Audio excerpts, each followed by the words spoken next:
একসময় এক শহরে থাকত এক অত্যন্ত ধনী মানুষ।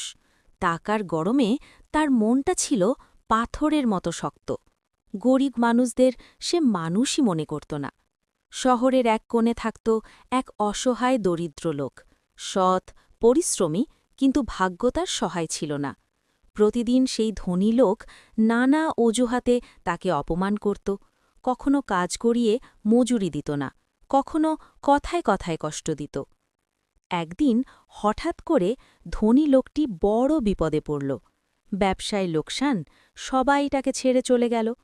তখন কেউ পাশে দাঁড়াল না, শুধু সেই অসহায় মানুষটি ছাড়া।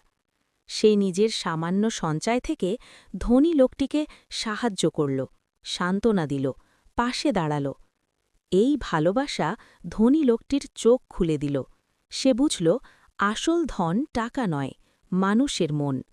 এরপর থেকে সে বদলে গেল। সেই অসহায় মানুষটিই হয়ে উঠল তার সবচেয়ে কাছের বন্ধু। শিক্ষা ক্ষমতা নয়, মানবতায় মানুষকে মহান করে।